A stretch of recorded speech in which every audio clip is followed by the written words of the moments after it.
Hey guys, Tiff here. I hope you have had a fantastic week, and today we're going to talk about why maybe you aren't sticking to your New Year's resolution. So, making New Year's resolutions happens every new year.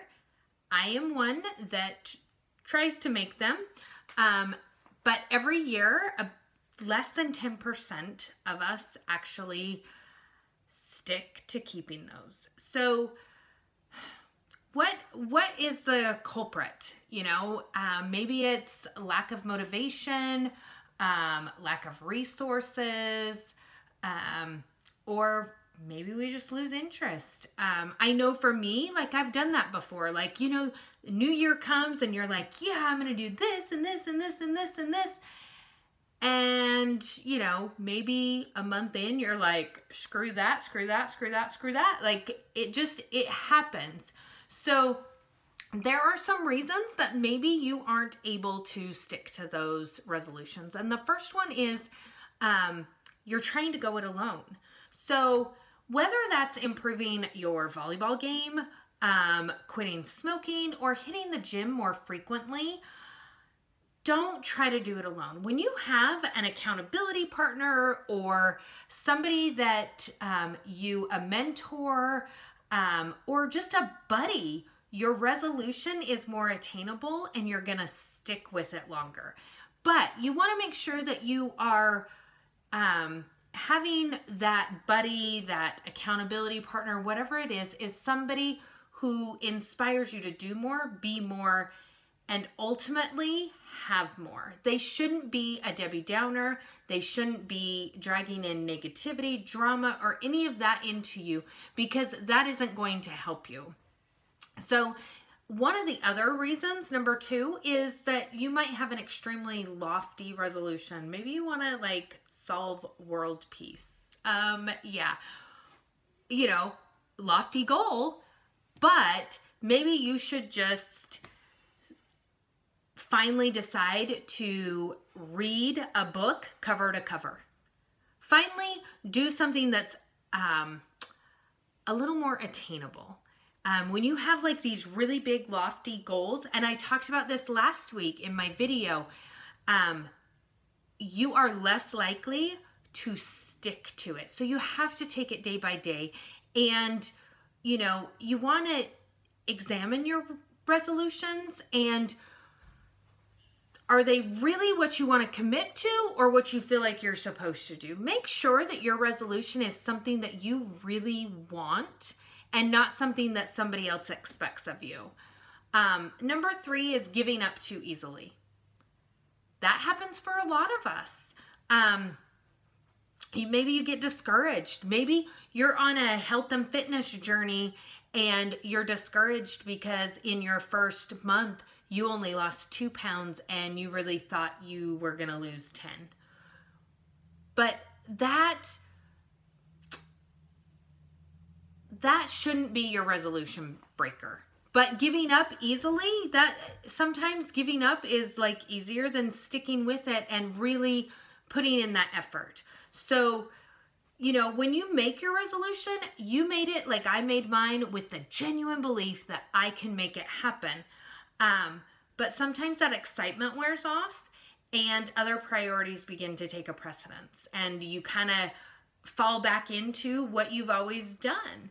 And in order to keep yourself on track, use the power of positive reinforcement to keep your momentum going. Stay excited.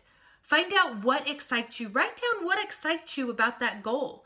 In the end, how are you going to feel? If you are on a health and fitness journey and your goal is to lose 50 pounds this year, which is totally attainable. I mean, really, that's 4 pounds a month. Totally doable, guys. Totally doable. But you have to be excited. And the way that you get excited is to have a picture hanging up of what your goal outfit is. How are you going to feel when you hit that goal weight? Those things will keep you excited and keep that momentum going. Number 4 is time management. So sometimes your resolution is a bigger commitment than you had maybe originally intended. So don't try to accomplish everything in one day. Break it up into manageable increments. So, you know, if your goal is to like get to the gym and work out 2 hours every day, that's not going to happen. So break it up. Okay, on this day, I'm going to give a half hour of my time. On this day, I can give an hour of my time, but you got to break it up. You cannot, time management is a killer for all of us. If we are not managing our time properly, we are sabotaging our goals. We just are. So number 6 is you have unrealistic resolutions. So I skipped number 5. Sorry guys, number 5, financial burden. Some people give up on their resolutions if expenses are too high. So, you know, health and fitness, I talk a lot about that, guys. Gym membership, sometimes it becomes so expensive, and you know, you may have had a lofty goal of losing 100 pounds in 3 months. That's not going to happen. So you have to stick it out, and sometimes maybe you have to give up, you know, a coffee every, you know, if you're getting a coffee every day, maybe you have to give that up for a few days so that you can pay for your gym membership so you can hit those goals. Number 6, unrealistic resolutions. So maybe you're fantasizing about having that perfect size number in your head of a body, or your 6-figure job that you want. But can you really make it happen before the year is out? Now, I think you can if you put your mind to it. But honestly, you have got to have realistic expectations. It goes back to the 100 pounds in 3 months. It's not going to happen. If you've seen The Biggest Loser, you see their transformation over a certain amount of time, and they lose massive amounts of weight. But a lot of that is unrealistic because they are in the gym for hours, not just 1, not just 2. Like the majority of their day is spent in the gym. None of us can sustain that on the outside. So you have to make sure that your expectations are realistic and that your resolutions are realistic. So pick one you have confidence in and just stick with it. It's far better to succeed at a smaller, more manageable resolution than to fail at a larger, loftier one. So number 7 is no plan. Without a plan, you might as well plan to fail. Planning is key for anything that you are trying to accomplish. You have to have a plan in place. And if you don't, you will not achieve your goals because you don't know how you're going to get from point A to point B. You just don't. Number 8, lack of honesty.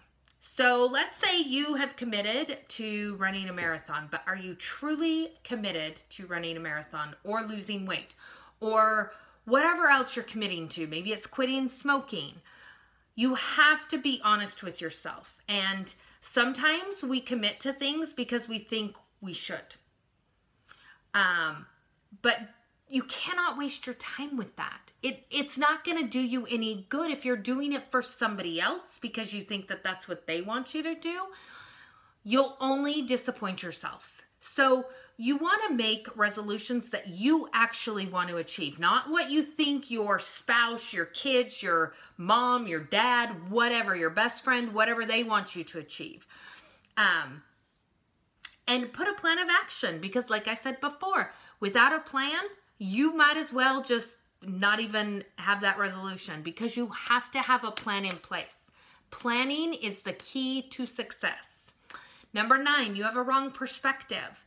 So you might have the best of intentions with that resolution you've made, but you might be putting unnecessary pressure on yourself. So you need to put it in perspective. So instead of, thinking about everything that you need to change, take it as a time of reflection on things you want to work on throughout the year. Not some big lofty goal, and don't dwell on what you have not accomplished. Focus on what you need, what you will accomplish instead. And number 10, this is a huge one. Thank you. You have to believe in yourself. If you don't believe in yourself, you're not going to succeed. You have to have self-belief, and that has to come from within. That can't come from anybody else. Sometimes pat yourself on the back. Give yourself a high five. Ooh, yeah, I did it. Raise the roof, whatever you have to do. Congratulate yourself on your progress. Don't wait for somebody else to say, hey, way to go.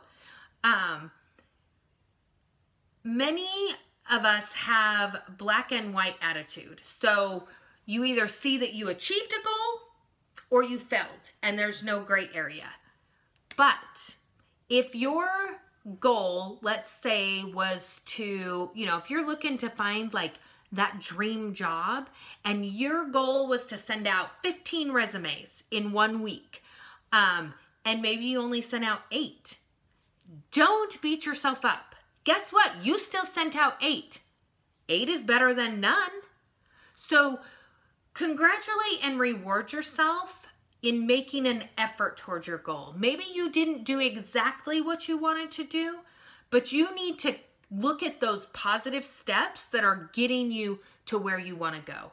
I actually did something that was completely outside my comfort zone, and I had a bunch of things that I needed to do this last week, and I only got about 2 of them done.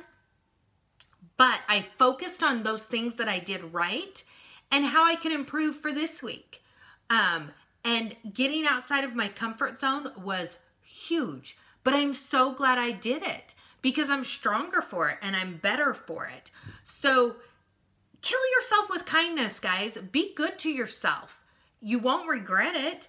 And know when you have done a good job, and take those small little increments of success.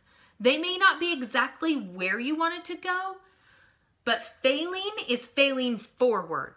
Just keep failing forward and picking yourself up and going. Next week, you're going to send out 10 resumes because you sent out 8.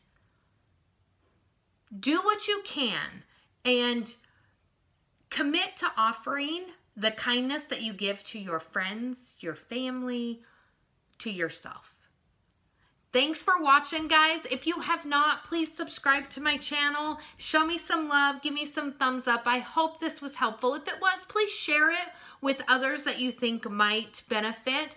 And go kick those resolutions and succeed, because I know you can. Bye.